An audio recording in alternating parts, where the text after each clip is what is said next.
Hi hello ನಮಸ್ಕಾರ ನನ್ನ ಎಲ್ಲ ಯೂಟ್ಯೂಬ್ ಫ್ಯಾಮ್ಗೆ welcome back to my channel. ನಾನಿವತ್ತು ಇಲ್ಲಿ ಒಂದು ರೆಸಿಪಿನ ತೋರಿಸ್ಕೊಡ್ತಾ ಇದ್ದೀನಿ, ಆಲೂ ಕರಿನ ಹೇಗೆ ಮಾಡೋದು ಅಂತ ಬನ್ನಿ ನೋಡೋಣ. ಫಸ್ಟಿಗೆ ಆಲೂಗಡ್ಡೆ 3 ಆಲೂಗಡ್ಡೆ, ಒಂದು ಬಟ್ಲು ಹಸಿ ಬಟಾಣಿನ ಒಂದು 3ರಿಂದ 4 ವಿಷಲ್ ಕೂಗಿಸ್ಕೊತಾ ಇದ್ದೀನಿ.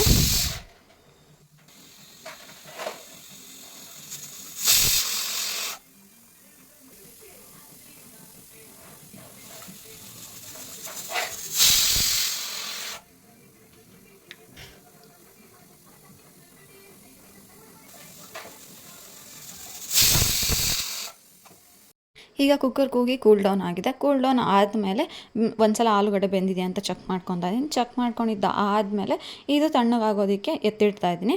ಈಗ ಒಂದು ಬಾಣಲಿನ ಬಿಸಿಗೆ ಇಟ್ಕೊತಾ ಇದ್ದೀನಿ. ಬಾಣಲಿ ಸ್ವಲ್ಪ ಬಿಸಿ ಆದಮೇಲೆ ಒಂದು 4ರಿಂದ 5 ಟೇಬಲ್ ಸ್ಪೂನ್ ಆಯಿಲ್ನ ಹಾಕ್ಕೊತಾ ಇದ್ದೀನಿ.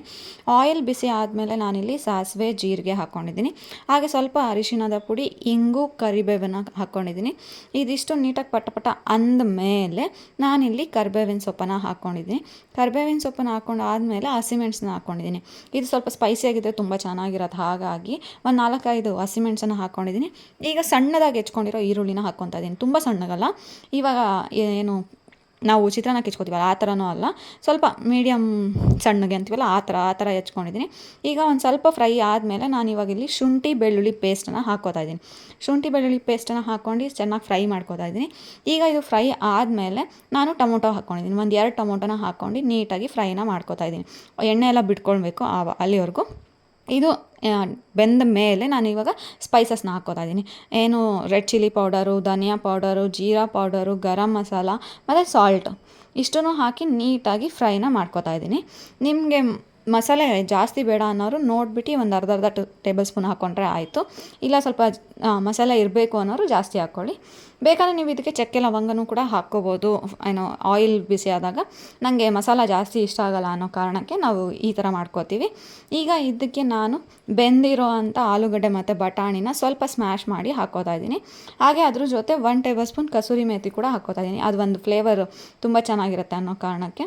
ಈಗ ಆಲೂಗಡ್ಡೆ ಮತ್ತು ಬಟಾಣಿನ ಹಾಕ್ಕೊಂಡಿದ್ದಾದಮೇಲೆ ನೀಟಾಗಿ ಮಸಾಲೆಯಲ್ಲಿ ಫಸ್ಟು ಮಿಕ್ಸ್ ಮಾಡ್ಕೊಬೇಕು. ಮೀನ್ಸ್ ಈರುಳ್ಳಿ, ಟೊಮೊಟೊ ಮತ್ತು ಡ್ರೈ ಸ್ಪೈಸಸ್ ಏನು ಹಾಕಿದ್ದೀವಲ್ಲ ಅದ್ರ ಜೊತೆ ನೀಟಾಗಿ ಮಿಕ್ಸ್ ಮಾಡ್ಕೊಬೇಕು. ಫಸ್ಟಿಗೆ ನೀರನ್ನು ಆ್ಯಡ್ ಮಾಡಬೇಡಿ.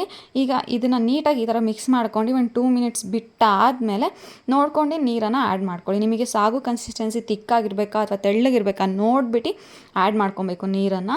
ಈಗ ನೀವು ಉಪ್ಪು ಇವಾಗ ನೀರು ಆಡಿದ್ಮೇಲೆ ನಿಮಗೆ ಉಪ್ಪು ಕಡಿಮೆ ಅಂತ ಅನಿಸಿದ್ರೆ ಉಪ್ಪನ್ನು ಆ್ಯಡ್ ಮಾಡ್ಕೊಳ್ಳಿ. ಈಗ ಇದು ನೀಟಾಗಿ ಒಂದು ಕುದಿಬೇಕು. ಯಾಕೆಂದರೆ ಈರುಳ್ಳಿ, ಟೊಮೊಟೊ ಎಲ್ಲ ಕುದಿದೆ, ಆಲೂಗಡ್ಡೆ ಬೆಂದಿರೋದ್ರಿಂದ ಜಸ್ಟ್ ನೀರಲ್ಲಿ ಎಲ್ಲ ಮಿಕ್ಸ್ ಆಗೋ ಕಾರಣಕ್ಕೋಸ್ಕರ ಇದು ಒಂದು ಕುದಿ ಬಂದರೆ ಸಾಕು. ಈಗ ಒಂದು ಕುದಿ ಬರ್ತಾ ಇದೆ ಅನ್ನೋ ಟೈಮಲ್ಲಿ ಇದಕ್ಕೆ ಬಂದು ಏನು ಸೀಕ್ರೆಟ್ ಇಂಗ್ರೀಡಿಯೆಂಟ್ ಅಂತ ಹೇಳ್ಬೋದು, ಅದು 1 ಟೇಬಲ್ ಸ್ಪೂನ್ ಕಡಲೆ ಹಿಟ್ಟನ್ನು ನೀರಲ್ಲಿ ಕರಡಿ ಇಟ್ಕೊಂಡಿದ್ದೀನಿ. ಆ ನೀರನ್ನು ಇವಾಗ ಇದಕ್ಕೆ ಹಾಕ್ತಾಯಿದ್ದೀನಿ. ಮೀನ್ಸ್ ಅದೊಂದು ಫ್ಲೇವರ್ ಡಿಫ್ರೆಂಟ್ ಆಗಿರೋದು, ಹಾಗೆ ಸಾಗುಗೆ ಬೇಕಾಗಿರುವಂಥ ತಿಕ್ನೆಸ್ನ ಕೊಡುತ್ತೆ ಕಡಲೆ ಹಿಟ್ಟು ಅನ್ನೋ ಕಾರಣಕ್ಕೋಸ್ಕರ. ಈಗ ಕಡಲೆ ಹಿಟ್ಟಿನ ಹಾಕ್ಕೊಂಡು ಆದಮೇಲೆ ನಾನಿಲ್ಲಿ ಏನು ಕುದ್ದಿ ಆಗಿರುತ್ತಲ್ವ ಆವಾಗ ಒಂದು ಸ್ವಲ್ಪ ಕೊತ್ತಂಬರಿ ಸೊಪ್ಪು, ಹೇಗೆ ಕೊತ್ತಂಬರಿ ಸೊಪ್ಪು ಹಾಕಿಲ್ಲ ಅಂದರೆ ನಮ್ಮ ಟೆಚ್ಚೇ ಇರಲ್ಲ ಅಲ್ವ ಯಾವುದೇ ರೀತಿ ಅಡುಗೆಗೂ, ಅದಕ್ಕೋಸ್ಕರ ಕೊತ್ತಂಬರಿ ಸೊಪ್ಪನ್ನು ಹಾಕಿ ನೀಟಾಗಿ ಕೈ ಆಡಿಸ್ಕೊಂಬಿಟ್ಟು ಕ್ಲೋಸ್ ಮಾಡಿದ್ರೆ ಆಯಿತು.